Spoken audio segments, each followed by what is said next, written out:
Hello!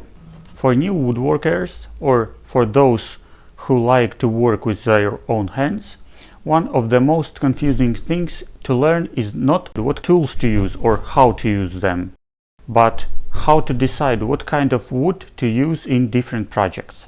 There are a lot of choices in store to confuse anyone. I will try to briefly explain how different wood materials differ from each other and what material to choose when starting a chosen project. When we think about wood materials, we all understand that they can be broadly divided into two categories: wood, round wood or split into boards, and wood materials such as plywood, MDF, OSB, and others. Now we are in Wood Design Department in the Competence Center of Art Education, Saules School in Daugavpils, Latvia. Therefore, we will talk about those three species that are characteristic of our region for the eastern part of Europe. When we are talking about solid wood, the wood we are buying in boards, basically there are two kinds of wood to choose from: hardwoods and softwoods. Technically, a hardwood is any wood that comes from a deciduous tree, one that has leaves like oak, ash, maple, birch, beech. Those are the most common ones. They are usually physically harder than softwoods. An exception would be linden tree, which is very soft and good for carvings. But since the linden tree has leaves, it's considered a hardwood. Softwood is lumber that comes from a conifer tree, typically one with needles and cones, like a pine, fir, thuya or cypress tree. As you can see, in most cases, but not always, hardwoods are harder than softwoods. For our interest, let's look at the way wood hardness is calculated. This test is called Janka test, and it tells us how hard a piece of wood is. Technically, it measures the force required to press an 11.28 mm steel ball halfway into a sample of wood. The diameter was chosen to produce a circle with an area of 100 square millimeters. A common use of Janka hardness rating is to determine whether a species is suitable for use as a flooring material. But we can also calculate the choice of suitable wood for the material of tabletop or axe handle. The hardness of wood is an important parameter, but how to understand what wood to use in different projects? Personally, when I talk about softwood, I am talking about pine or fir, which are the most common wood you can find and usually the most affordable.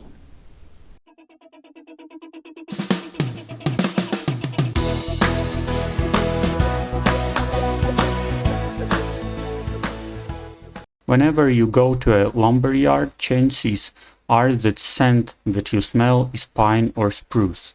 They contain resin. It is the smell that we feel when cutting them. Those woods are commonly used in home construction and framing because they are strong, lightweight, and inexpensive. Usually they are prepared in large selections of fixed sizes and in various widths and lengths for construction purposes. After completing our project, we can cover it with paint, but if we prefer the natural look of the wood, we can leave it raw or varnished. As you may have noticed, of all the softwood species, I'm mostly talking about pine and spruce, as they are the species most commonly found in stores. Such as thuya or cypress are usually not available in the stores, as they are not grown for industrial use and their diameters, heights do not compete with pines and firs. Pine is easy to work with, it cuts and sands easily, and it harms your blades less than harder woods. There are some drawbacks to pine or fir. It is soft and it will scratch and dent much easier than hardwoods. Such surfaces will remain damaged not only from knives, rings and high heels, but also from our nails. Another factor that is not always positive is that there are striking wood patterns. We don't always want the wooden surface to be eye-catching and attract attention. It can be quite challenging to find boards that are straight, not curved or warped. But there is a tip on how you can check to see if a board is straight. Just take a look down its length with one eye and rotate it slowly. Take time to go through the pile and find the best boards for your purposes. One more drawback is expansion and contraction. During humid months, boards will draw in the moisture, causing them to expand along their width.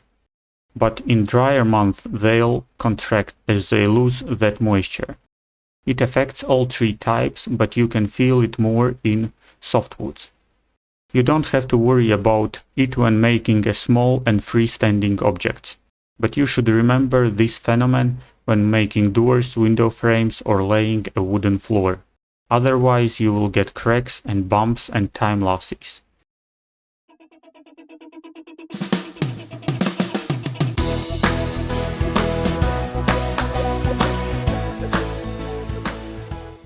Now a little about hardwoods. There are hundreds of species and types of woods around the world, but let's talk about those that are characteristic of our region and freely available in warehouses. As I've mentioned before, those are deciduous types of trees: oak, ash, maple, birch, alder. Mostly people buy hardwoods because of their grain pattern, color and durability. If you want to build something that will last for a long time, you should use hardwood. Finished hardwood is rarely stained and almost never painted. It would be a waste of money. Usually they are protected with a clear topcoat such as varnish or lacquer or oil. And of course, while working with hardwoods, we should have sharp blades, otherwise we will see burn marks on it. The main problem with hardwood is its price. They can be extremely expensive, especially the more exotic species. The most common hardwoods and relatively affordable species here in Latvia are oak, ash and birch, as well as alder, but it is much softer.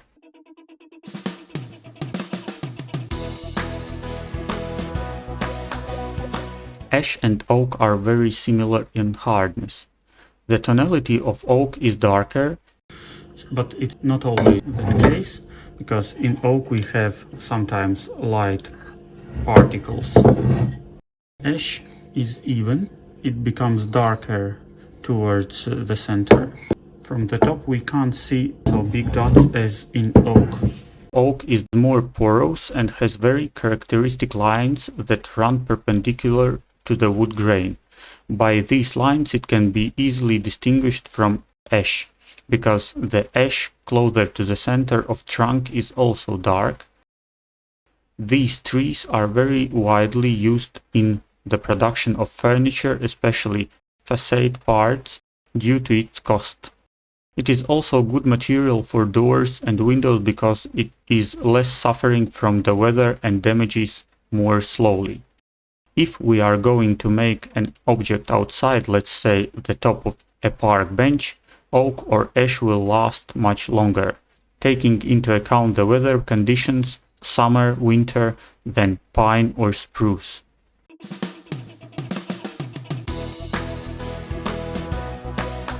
Latvian maple is a hard tree. It has pleasant light tone. The wood is relatively dense, but it is not hard to work with if you have sharp tools. It looks almost exactly like soft maple. It has the same pale color and flame texture. Sometimes you do have those greenish inlays. Also, maple can be easily given any tone and shade. You can find maple kitchens, guitar bodies, turned bowls and cutting boards. Maple is used a lot in flooring and is usually what you'll see on a basketball court or bowling alley.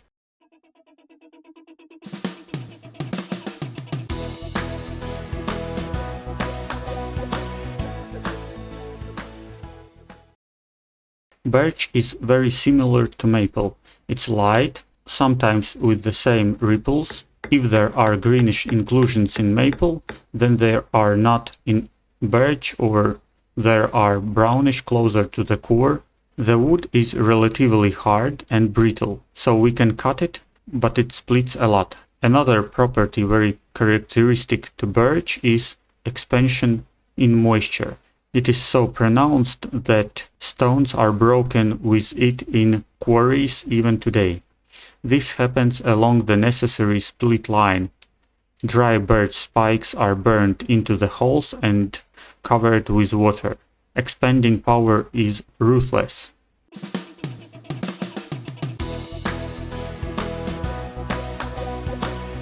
Alder or black alder grows in Latvia, but it is not very popular tree and you can rarely find it in stores and warehouses. However, it can be found, for example, as already prepared boards for saunas.